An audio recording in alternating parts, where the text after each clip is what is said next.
Hello and welcome back to another episode of Best Bets. What is going on? My name is Matt O'Leary. I am joined, as always, by Newsday's NFL pick columnist, Joe Manniello. Joe, how's it going? Hi, Matt. How you doing? Doing pretty good. So just to recap week 4, tough week for you, Joe. 1-4, so 9-12 through the first few weeks here. 3-2 for me, so I'm sitting at 13-8. But hopefully a nice bounce back week for you in week 5. It's all right. Yeah. It's still early. Yeah, I lost my voice during the week. That's why we're doing the taping a few days later, and I'm losing my voice. I'm losing the pick. I'm losing everything.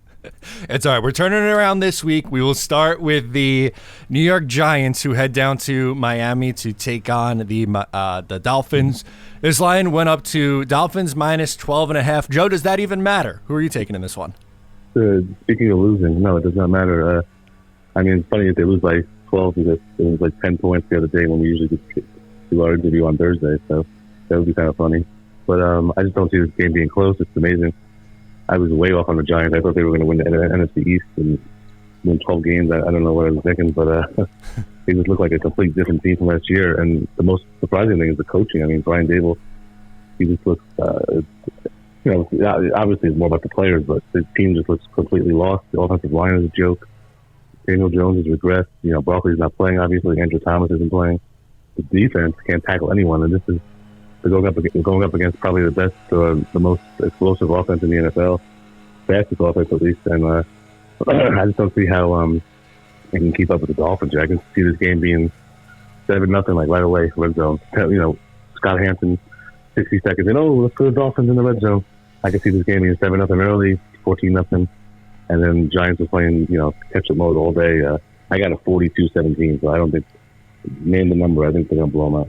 Wow. Okay. Yeah. Unfortunately, I'm with you. I'm taking the Dolphins minus 12.5 as well. And something you brought up that I think is so important for this one, forget right now the Daniel Jones, regressing and the offensive line in shambles. But when you look at the defensive side of the ball, they struggle tackling so badly. And against this team with 2 explosive wide receivers like they have, down there in Miami, and a young emerging running back as well. I agree. I think this one could get ugly pretty quickly. And, I mean, we know on the offensive side of the ball, the Giants don't have the firepower to keep up. They haven't scored a first-half touchdown all year. That's insane to me that, through 4 weeks of the NFL season, haven't been able to find themselves, into only the end zone. Only one other team has done that too. Do you know who it is? Who? Bengals.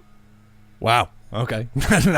not great. Obviously not great, but it's just a really, really tough start. They look completely outmatched, like you said, and we both like Brian Dable as a coach, and eventually it may bounce back here, but they just look like they're reeling. They look like they're one of the worst teams in the league right now, unfortunately. And I think from the defensive side of it, man, I think it's going to be a long day for that Giant defense against a really, really explosive Miami Dolphins offense. And one that, look, they're coming off a tough loss in Buffalo, a game we both liked the Dolphins in Buffalo. A lot of people did.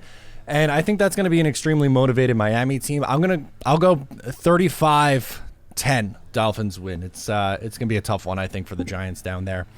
Let's go to the New York Jets, who head back on the road to Denver. The Jets are 2.5-point dogs. Now, we both picked against the Jets last week. Are we getting back on the bandwagon this week, Joe?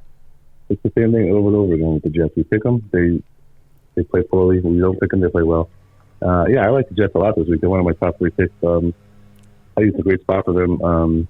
Zach Wilson, he won a game there last year, and the whole Nathaniel Hackett payback thing. They're trying to downplay that. There's no way they're downplaying that. I mean, I can see Aaron Rodgers texting the whole team you better win this game for Coach Hackett. So I think the whole Sean Payton Thomas didn't sit well with anyone on that team. And I think Zach Wilson plays the way he played last week. I mean, I think the Jets are a much better team. The Broncos offense has played well, but the defense is by far the worst defense in the NFL. And not just the Miami game. They gave up 35 points to the Commanders.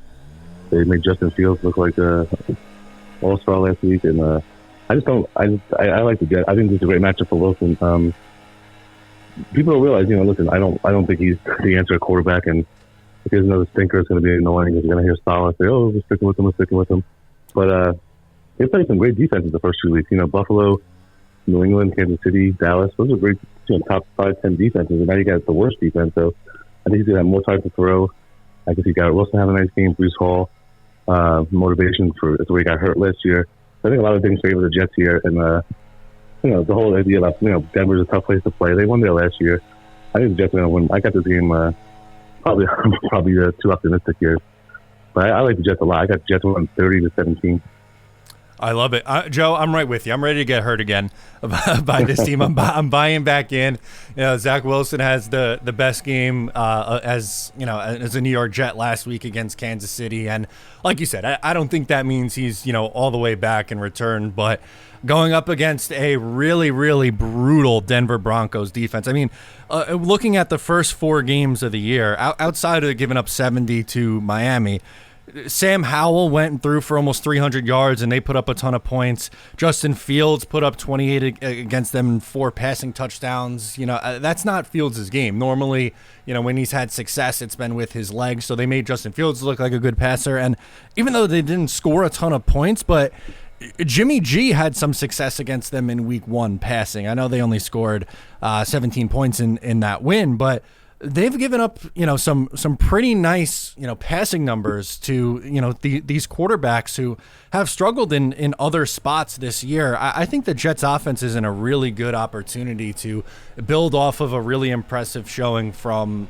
the offensive side of the ball against Kansas City. And you mentioned Breece Hall. Breece Hall and AVT both went down in that game last year on the road in Denver. I think that's, going to play into it. Robert Saleh finally said this week they're kind of taking the training wheels off Breece Hall. So I could see him getting like 15 carries in this game. And, we hit on them giving up a ton of points and a ton of yardage in the passing attack. They're just as bad in the rushing attack. So I think this might be the first really big Breece Hall game of the year. Give me Jets 30-10. I don't. Oh, wow. I'm pretty confident this week, which is probably right. And it'll be an ugly one, and we'll be all miserable picking against them next week as they have the Eagles at home. But I like this matchup a lot, and I think Nathaniel Hackett called a really good game last week. I think he's going to do it again this week and shut Sean Payton up a little bit there. I think they're motivated and win this one. So Jets plus 2.5, both of us on the Jets. Game of the week. I am excited for this one. The 49ers against the Dallas Cowboys. The Niners are favored by 3.5. Who do you like here? To me, this game reminds me of my childhood. I'm a little older than you, but the early 90s, like NFC Championship games, the playoffs, Cowboys-Niners, this is a great matchup. And I think it's going to be another great game. I'm going with the Niners here. I just feel like you can't bet against them here at home, prime time.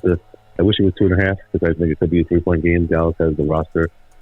But I just don't trust Prescott in a close game. You saw it last year in the playoffs. Dallas could have won that game. I mean, the defense played great. Then they lost 19-13 or something like that, 19-12.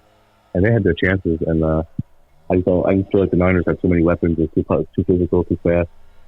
Shanahan always comes up with smart strategy. And I just trust him more than McCarthy. McCarthy's coach has done a great job this year, so I really get on him. But I just feel like the Niners at home, one of those things where it's like you just pick the winner. Don't try to get cute and say, "Oh, Cowboys, they're gonna lose. They're only lose by 3." Like I think the Niners have enough. And they scored 30 or more points in all 4 games so far. So I have it like 30-23, but I think it'll be a really good game. Yeah, I agree. I'm going to take the 49ers as well. And until proven otherwise, I don't know how you could pick against Brock Purdy. 9-0 as a starter in the regular season. He's been absolutely fantastic. Obviously, we know the one loss in the playoffs against the Eagles, or that he was injured, he got hurt in that game. So that's a tough one for them to swallow. But I agree. I like this Cowboys team a lot, but I think there's a tough matchup for them. I think McCaffrey's just been an absolute touchdown machine, whether it be on the ground or through the air. They could beat you a lot of different ways, and I know how good this Dallas Cowboys defense is. They embarrassed the Giants and the Jets, and they've been really, really solid so far this year, coming off a nice performance against the New England Patriots. But much tougher opponent, much tougher play caller too than what they've faced in a while here. Kyle Shanahan, I think one of the better play callers in the NFL. I think it's going to be a good one. I'll go 27-20. The 49ers win by a touchdown here, but I think it'll be a good back and forth game through most of it. Absolutely. So far, we are 3 for 3 on the same pick so far. But let's get to best bets. What's one you really like? Yeah, so for me this week is all about the AFC East. I like all 4 AFC East teams this week: Bills, Dolphins, Jets, and Pats. My best bet is the Bills. I think it's the fact that this game is in London, to me, like, you know, I wrote in my column, if this game was in Jacksonville, I can totally see a letdown after last week's beat down in Miami. But 2 years ago, they lost to Jacksonville, 9-6, Urban Meyer. But going to London, I just feel like this Bills team right now is like a machine. I guess I overlooked them last week against Miami. I guess I was too much in love with Miami's offense. But Florida's performance, 48-20, they dominated after it was close early on. They kept scoring. And it feels like Josh Allen, like since that first bad game against the Jets, he's been on a mission. And I feel like you can't have a letdown playing in front of 90,000 people in London. So I think the Bills are going to bring it. And also the Jaguars, I mean, they're like a weird team. Like it seems like they're always like 3-and-outs or like very inconsistent this year. I don't trust them. And then, you know, they beat the Falcons last week. They do have an advantage because they're the first team to ever play back-to-back games in London. So they stayed there all week. But I don't know how much that matters as far as like once the game starts. You know, like they'll be ready. And well-coached team, they've been blowing teams out. The last 3 weeks, they've been winning by 20, 30 points. 38-10, 37-3, 48-20. So I think this is another blowout. 38-24 Bills, and it's not even that close. Yeah, I like the Bills a lot this week too. And it even though Jacksonville had the win there last week against the Falcons, Desmond Ridder is one of the worst starters in the NFL right now. And even still, it took the offense a little while to get going there for Jacksonville. So I agree. I like the Bills a lot this week too.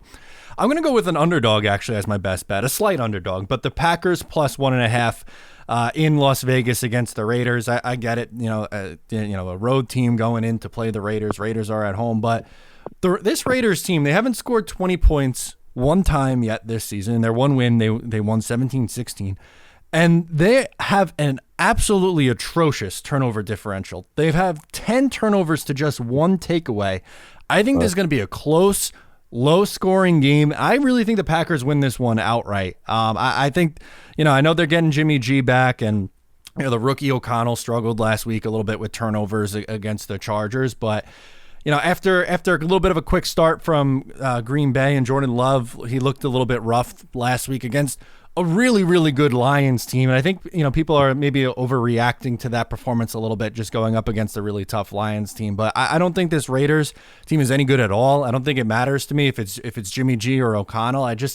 I really like the Packers this week. I think they win a low scoring one, 20-17 Packers win on the road here. Yeah, I have 24-17 Packers, I agree. So.